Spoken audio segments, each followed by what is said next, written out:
Hi everyone, today we will do the tenses. सबसे पहले tenses होते क्या हैं? टेंसेस होते हैं जिससे हमें ये पता लगे कौन सा काम किस टाइम पे हो रहा है। तो हमें ये पता है कि जो टाइम का फ्रेम है वो तीन पार्ट्स में डिवाइड होता है। एक प्रेजेंट जो अभी चल रहा है, एक होता है पास्ट जो बीत चुका है, एक होता है फ्यूचर जो आने वाला है कल। अब इन तीन टाइप के सेंटेंस है। हम कभी कहते हैं ना कि मैं कर रहा हूं, या फिर मैं कर चुका हूं, या फिर मैं कर रहा था, या फिर मैं करूंगा। तो इन तीन फ्रेजेस को अब हमने अगर इंग्लिश में लिखना है तो बच्चे उसके कुछ रूल एंड रेगुलेशन होते हैं। उससे पहले जैसे मैंने बता दिया कि टेंसेस थ्री टाइप के हैं। अब टेंसेस के भी आगे फोर टाइप्स हैं। जैसे एक होते हैं सिंपल, जिसे हम इन्फिनाइट भी कह सकते हैं। ये है अपने फर्स्ट। सेकंड है कंटिन्यूअस।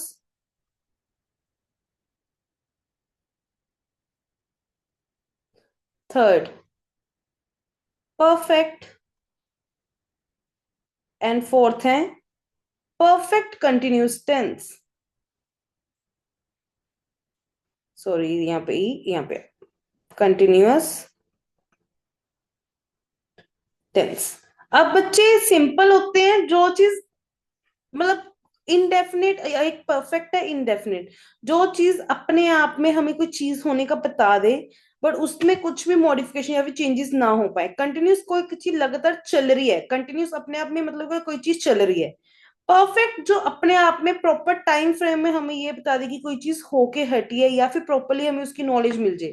परफेक्ट कंटिन्यूस का मतलब क्या है कि कोई चीज हो रही थी, उसके कंटिन्यूस में अब आगे कोई चीज होने वाली है, तो उस चीज से हमें परफेक्ट कंटिन्यूस का पता लग जाएगा। अब जो सबसे पहले हम करेंगे बच्चे, वो प्रेजेंट के टेंसेस करेंगे। एक एक करके हम समझेंगे, आपको ज्यादा क्लियर होगा। जब मैं कह रही हूँ प्रेजेंट टेंसेस,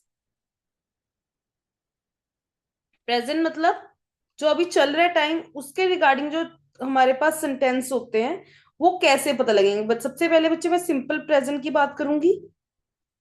मैंने जैसे आपको बताया था कि ये फोर टाइप के होते हैं, simple, continuous, perfect and perfect continuous. तो सबसे पहले हम सिंपल प्रेजेंट टेंस की बात करेंगे। बच्चे इसका रूल क्या होता है? इसका रूल है कि सबसे पहले सब्जेक्ट आएगा, फिर वर्ब आएगा, फिर वर्ब की फर्स्ट फॉर्म ऑफ वर्ब, और एस और ई एस लगेगा। एस पर कि एस कहां पे लगा? E S. वर्ब के साथ एस ई एस तब लगता है जब हम ही, शी, इट, या फिर पर्टिकुलर किसी चीज का नाम हो, तब हम एस या फिर ई एस लगाते हैं उनके पीछे, वर्ब के पीछे। प्लस यहाँ पे ऑब्जेक्ट आता है बच्चे। ठीक है। इन हिंदी अगर मैं बात करूं, तो जो सेंटेंसेस होते हैं ना, उनकी जो एंडिंग है वो या तो ता से होती है, या फिर ती से होती है, या फिर ते से होती है बच्चे। एग्जाम्पल ले लेते हैं, आपको ज्यादा क्लियर होगा। जैसे मैं अगर कहना चाहूं कि मैं रोज स्कूल जाती हूँ, तो मैं उसे जैसे मैं कह रही हूं, मैं रोज स्कूल जाती हूँ। अब देखो यहाँ पे बच्चे ती वाला वर्ड आ गया, इससे ही मेरे को पता लगेगा ये सिंपल प्रेजेंट है। अब इसको मैं इंग्लिश में कन्वर्ट करूँ तो कैसे करूं?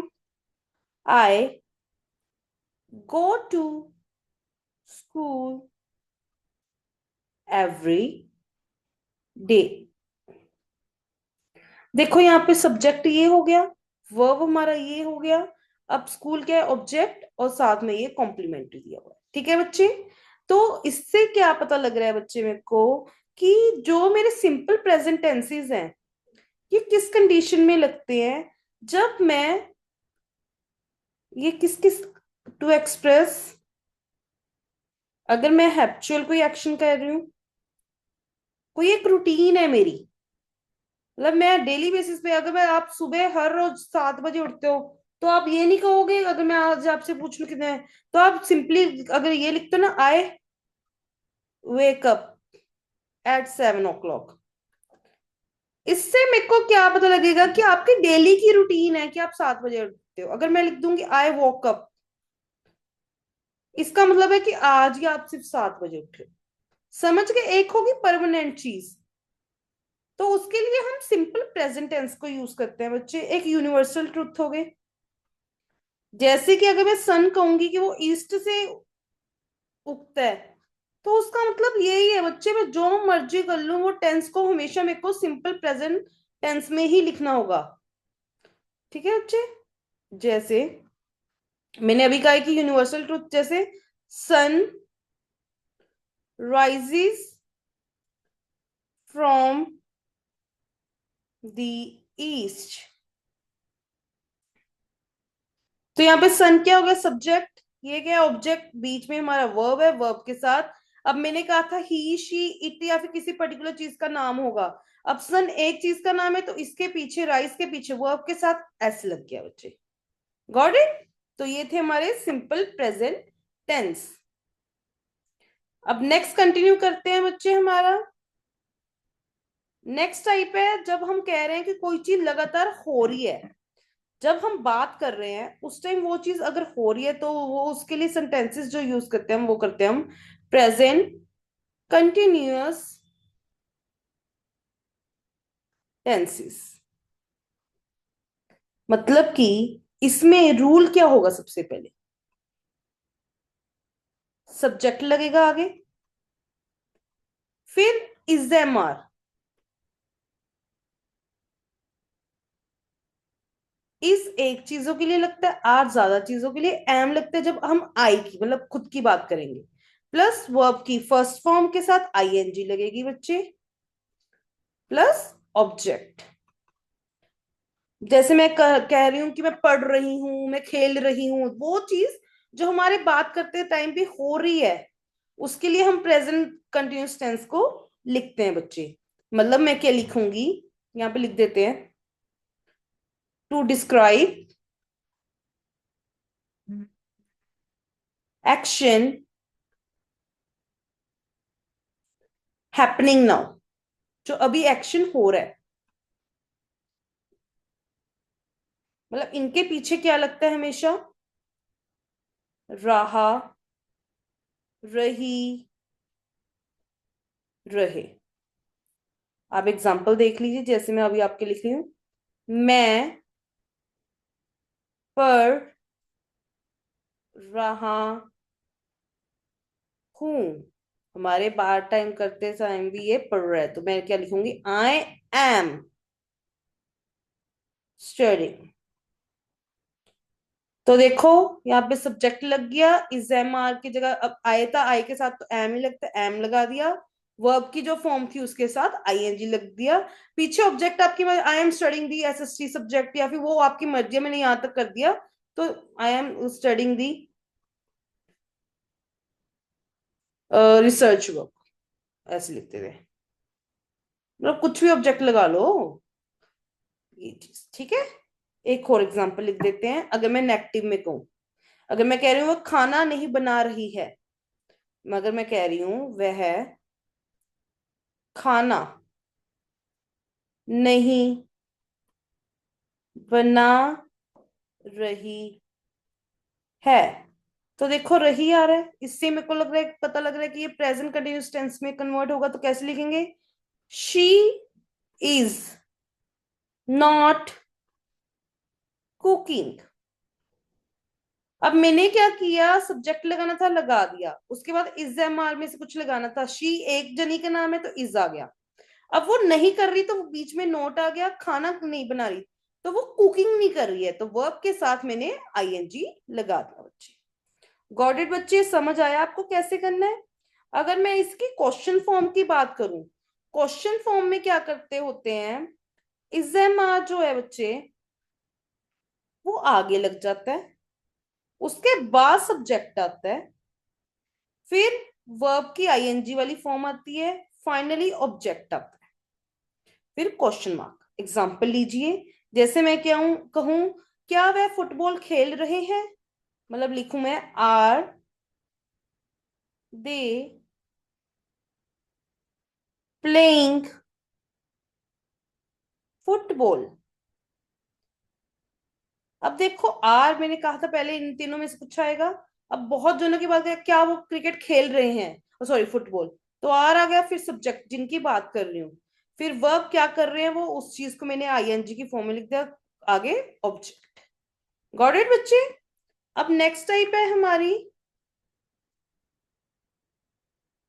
Present perfect tenses. प्रेजेंट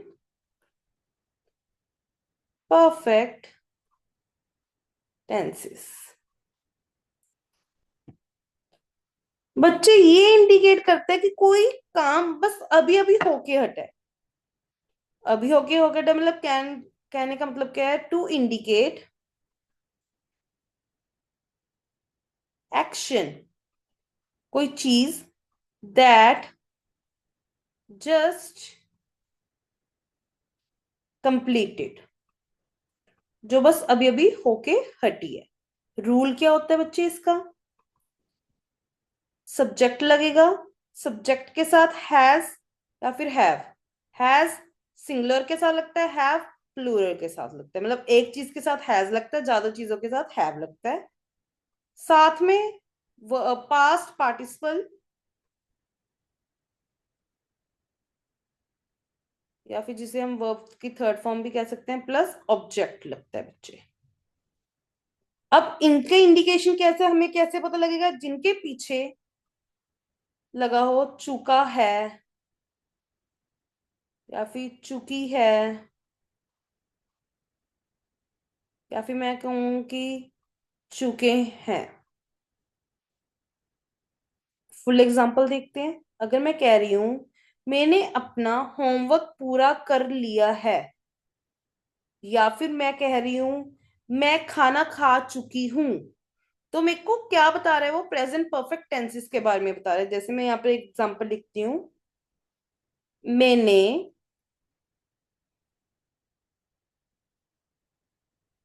अपना होमवर्क पूरा कर लिया है। अब आपको कि मैम ऊपर तो आपने चुका है, चुकी है वगैरह, यहाँ पे लिया है, तो बच्चे ऑलमोस्ट अगर आप मीनिंग तो देखो वो तो सेम ही हो है। या फिर मैं कैसे, मैं अपना काम कर पूरा कर चुकी हूँ, वो बात तो सेम होगी। इसको मैं कैसे लिखूंगी? I have. आई के साथ बच्चे हमेशा हैव लगता है। हैव कहाँ कहाँ पे लगेगा? जब आई की बात होएगी, वी की बात होएगी, या फिर दे की बात होएगी, और यू की बात होगी। Got it? तो I have finished my homework. समझ आया बच्चे? अब अगर मैंने इसकी क्वेश्चन फॉर्म लिखनी है, क्वेश्चन फॉर्म कैसी होती है? Has, have plus subject. मतलब ये जो हैज है वो बस आगे चलता रहता है, बाकी सारा तो एज इट इज रहेगा। हैज है सब्जेक्ट प्लस वर्ब की third form plus object, end में क्वेश्चन मार्क। एग्जाम्पल लीजिए, क्या आपने खाना खा लिया है? Have you eaten? Has have लगाना था, सब्जेक्ट कौन है? यू, यू के साथ मैंने कहा था हैव लगता होता है, और फिर वर्ब की third form eaten. Got it? अगर मैंने कहा इसको नेगेटिव टेंस में कन्वर्ट करना है, तो हैज हैव, जो ये हैव लिखा है इनके बीच में नोट, जैसे मैंने अपना होमवर्क कर चुकी हूँ, आई हैव, या फिर मैं अपना होमवर्क नहीं करा, तो नेगेटिव सेंटेंस में रहता है I have not finished my work, तो वो नेगेटिव सेंटेंस ऐसे बन जाता है बच्चे। अब आ गया हमारी नेक्स्ट टाइप पे। नेक्स्ट है हमारी present perfect continuous tenses. Present perfect continuous tenses. बच्चे ये हमें क्या बताता है? कि कोई एक्शन था, वो पास्ट से चल रहा था, वो अभी तक चल रहा है। To describe action that started in past, जो शुरू तो पास्ट से हुआ था, एंड आर स्टिल कंटिन्यू।